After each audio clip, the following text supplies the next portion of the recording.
Hey guys, Radio Mike here. Welcome back to my channel. Thank you so much for being here. We are so close to hitting 1100 subscribers. Make it happen for me. Hit that subscribe button below. Check out some of my other videos, some of which are on the screen now. All my vids are about pop culture, gaming, movies, music, TV,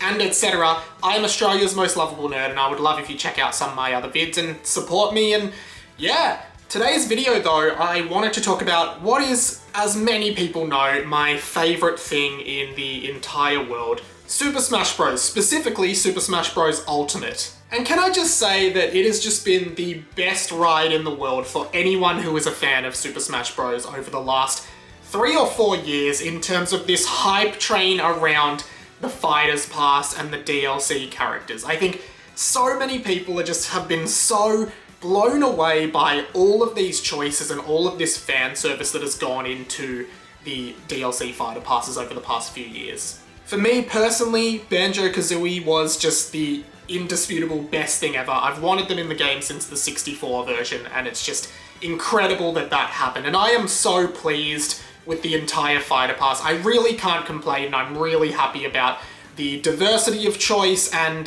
just the choices in general. Like, I am really happy. Except for Byleth. There has been a lot of rumours around recently that there has been some kind of code on a website, I don't quite understand it, but I've seen it around on a few channels, that there may be a bonus one character that is going to be released after the second Fighter Pass ends. It has been said for some time by Sakurai and other people involved in the production that the second Fighters Pass is the last thing that is going to happen for Super Smash Bros. Ultimate, and once it's done forever, and sadly, I do believe that that's the case. I really don't think they're going to give us a third Fighter Pass, and honestly, this disappoints me so much. Like, I don't want that to be the case, I just do believe that they're not going to do much after that. I guess my reasoning for that is sort of mostly on the part that I think Sakurai does want to take a break from Super Smash Bros. And he deserves that, and it's totally fine for him to do that. But at the same time, I do see like financial interest in keeping the DLC Fighter Pass going. Like, if a lot of people are paying good money for these extra characters, it kind of does make sense for Nintendo to continue to develop this game for the entire life cycle of the Switch. Alas, I don't think that is going to be the case, but I thought I'd do a video today based on this rumor that there might be one more character coming. I thought I'd just go, hey, here are my picks for if there is a Fighter Pass 3, which I don't think is going to happen, but I wish it would happen, because I want Super Smash Bros. Ultimate to never stop. I want there to be 800 characters by 2054. Oh. I actually think I would be happy if they don't make a new Smash Bros, but just continue to add characters to this. I don't know how that would work, but that's what I want. Anyway, these are my choices, and these are my personal choices, basically based on who I think could happen, theoretically. So I'm not going to be putting characters out like Goku or anything like that, because I think we can all agree Goku would be really cool, but he's never going to happen. These are characters that I think could happen, but I don't necessarily think they're the most likely to happen, so just keep that in mind. I will just put forward that one of my biggest videos on YouTube is this video about how I think that Crash Bandicoot and Waluigi are probably going to be the last two characters. I'm still pretty confident that Crash Bandicoot is going to be part of the second Fighter Pass. I'm not as confident about Waluigi anymore, but check out that video. I'm not going to include those two characters in this list because I do think that they have a chance of being in the Fighter Pass too. So don't expect to see Crash or Waluigi in this. But without further ado, these are the characters that I really want to see in a hypothetical third Fighter Pass. First up, and I think this would be an absolute dream pick for me amongst many, many other people. However, after the reveal of Sephiroth, and of course Hero, and of course Cloud, I don't think this is gonna happen, but I would love to see Sora from Kingdom Hearts in this game. Kingdom Hearts is one of my favourite gaming franchises of all time. I've played all of the games except for the mobile game on the Union Cross, whatever all that is. Kingdom Hearts fans, say hell yeah if you agree with me. I love Kingdom Hearts, I love Sora, and a lot of people bring up like this Disney hurdle that, you know, is preventing Sora from being in the game. I don't really know about that. I'm not going to pretend to know about it. I just think it would be awesome if Sora was part of this game. And I think the part that intrigues me most about Sora is that Sora actually has so much material to draw from for his moveset. Even just across the 3 mainline games, Kingdom Hearts 2 and 3, there are so many different things that could be incorporated into this. Obviously his moveset would be based around Keyblade attacks for his smash attacks and etc. But his specials and the way he functions could totally vary depending on how Sakurai wants to take it. For example, in all 3 of the mainline games, you do have the magic system, and elemental magic is obviously a big part of different characters' movesets in Super Smash Bros. So they could do that and have the basic magic spells like Fire, Blizzard, Thunder, Aero, Stop, and etc. as part of Sora's moveset. But then if you move further, you get stuff like the limit attacks, like Trinity Limit, Ragnarok, Ars Arcanium, Sonic Blade, and etc. And then moving into Kingdom Hearts 2, you even start getting the drive forms, which could be a really cool transformation type thing like Sora. I doubt that is what they would go for, but the drive forms for me were always a huge part of like customizing your battle style. Of course, there's stuff like Reflect and Magnet, which were spells introduced in Kingdom Hearts 2, which I also think would really be great.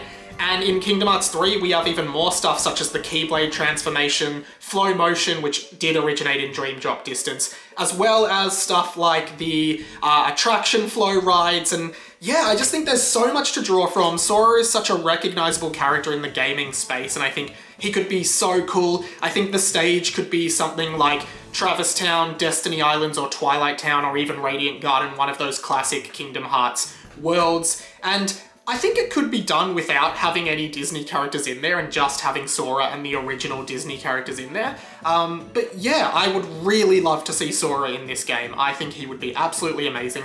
The music in Kingdom Hearts is amazing and perfect for Super Smash Bros. Everything about it really fits. Again, I do think it would be hard to actually decide on his move pool because it's so varied, but yeah, Sora would be amazing. Okay, so I also think that one genre that is talked about a lot that doesn't really have representation in Super Smash Bros. So far is the first-person shooter genre. And I think a lot of people, when they think about first-person representation in Super Smash Bros., the 2 characters that most frequently come up are Master Chief from Halo and the Doom Slayer or Doom Guy from the Doom franchise. And to be honest, I'm going to put them both as one. I know they're not the same character, but I'm going to say a first-person shooter representative, of which I would be happy with either of those 2 characters. Doom Eternal was my game of the year for 2020. There is no game that I enjoyed more in 2020 than Doom Eternal. That was actually my first experience with Doom and I absolutely loved it. I don't play first-person shooters much, but I do understand the importance of the genre in modern gaming, as well as the prevalence of these 2 specific characters. Obviously, Halo is one of the biggest franchises out there. It's one of Microsoft's flagship franchises for the Xbox. And then of course Doom, historically, has been an immensely popular and critically acclaimed series. Both of these characters could fit really well. Obviously Microsoft already has 2 representatives in the game with Banjo Kazooie and Steve from Minecraft.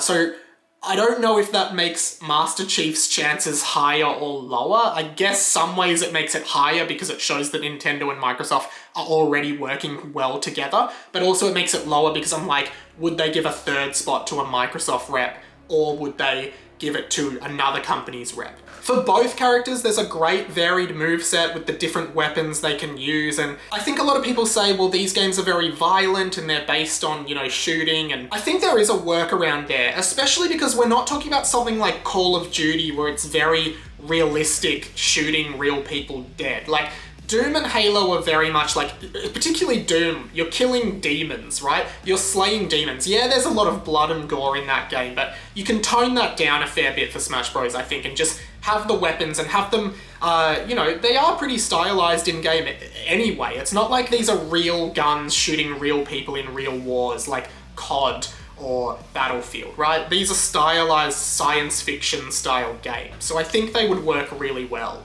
I obviously am more familiar with Doom, and I want to say that that Doom Eternal music, which is like this electronic metal, would be absolutely awesome for Smash Bros. I think there's definitely something here, and I would love to see it happen if there was a 3rd fighter pass.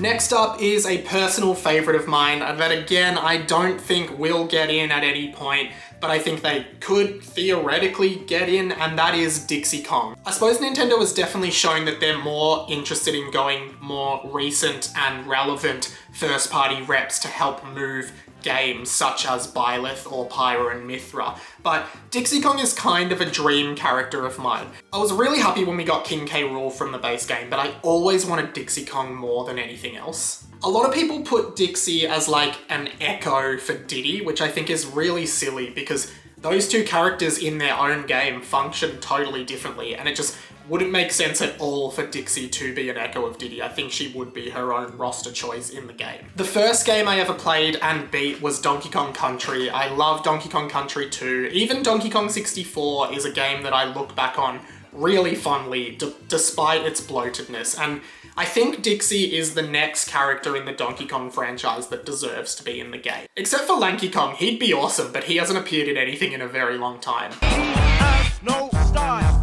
He has no grace. Dixie would have a really cool mechanic with her hair spin kind of ability, and I think there's a lot you can draw on through the Donkey Kong world that would help for her. For example, I think it would be great to have a Donkey Kong character that actually uses barrels. I think if they revamped Donkey Kong's moveset, which obviously won't happen, and actually had him using barrels, which he just doesn't have for some reason, even though that's like his whole thing, is he rolls barrels in almost every game he's in.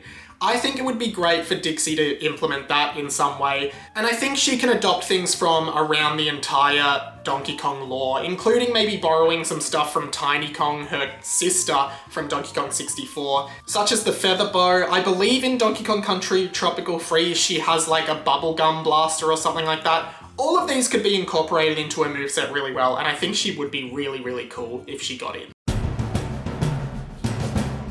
Next up, and I actually do think this character may have a chance, it's Rayman. When I think about really popular video game mascots of like the 90s, a lot of them have gotten into Smash now. Mario, Sonic, Mega Man, Pac-Man, Banjo Kazooie, like a lot of these like really, really popular characters are in this game, and to be honest, I think after Crash Bandicoot, who I already think is getting in, the next character that I would put in line with those kinds of characters would be Rayman. He was included sort of without warning as a trophy in Smash 4. I believe he has a spirit in Super Smash Bros. Ultimate as well. I don't have a huge history with Rayman. I played Rayman 2, I've played a bunch of the Game Boy Advance ones, and I've played a bit of like Rayman Origins and Rayman Legends, but I do think Rayman could have a really cool moveset, including like what Dixie Kong has with the spinning hair. Rayman has a similar thing with his ears, plus just like the limbs not being connected to his body thing could make for a cool moveset as well. I think Rayman has a lot of potential of being a cool character, and I do think that there is a chance he could get in the Fighter Pass, or as a bonus character. So I am crossing my fingers, I suppose, to see if Rayman could get in. Finally, and I think this could be an inevitable if a third Fighter Pass happens, is a representative from Pokemon. There's a lot of speculation about which character from the most recent Pokemon franchise could get in. A lot of people saying, well, obviously the 3 Final Evolution starters, Rillaboom, Cinderace, and Inteleon. A lot of other people throwing out Toxtricity, which I think could be a good choice. The reason I think there will be a Pokemon rep if there is a third Fighter Pass is just because Pokemon is the most successful and profitable franchise in the world. So I do really think that there is a big chance that there would be one if we got more characters in this game. And I think all of these characters that I mentioned could be really good reps. Cinderace would work really well, Inteleon could work really well as well with the spy theme, but if I am thinking about it logically, and I realize that thinking logically about stuff doesn't necessarily ever help you predict things in Super Smash Bros, but if I am thinking logically, I guess I would say it would be Rillaboom. Mainly because it completes the trio of Grass, Water, Fire starter evolutions in the game already. We've got Charizard, we've got Greninja. It kind of makes sense for a Grass-type starter final evolution to be in the game, and I think Rillaboom could be really unique with the drum kind of theme, being a heavyweight character as well, and just a fully evolved Grass-type user in this game, and how the drum would work, if there'd be like rhythm mechanics possibly, or beat-based mechanics to power up your attacks. I think Rillaboom would work really well. As a fun side fact, when those 3 final starter evolutions for Generation 8 were released, I hated all of them, but they've all actually grown on me a lot. I love the soccer player, like athlete theme of Cinderace, the spy theme of Inteleon, and the musician drummer theme of Rillaboom. So I'd actually be happy with any of those 3 characters being in it. So that's it. Those are my thoughts on if there was a second Fighter Pass, who I would want to see, who I think we could see, and yeah, what I think would happen. I still, as always, maintain that my #1 pick and prediction for Super Smash Bros. Ultimate is Crash Bandicoot. I really think we might be getting him at E3, and I think it could be really awesome. But overall, what do you think of my choices? What would your choices be? Let me know down in the comments below. Check out some of my other videos. There's a bunch of Smash Bros. Stuff, a bunch of gaming stuff, and all things pop culture as well. Hit that subscribe button, follow me on Instagram as well if you'd like, and I will see you in the next video. Thank you so much. See you later. But I went to run my hand through your hair and I noticed you were attached to string. You were a puppet this whole time, you were attached to string.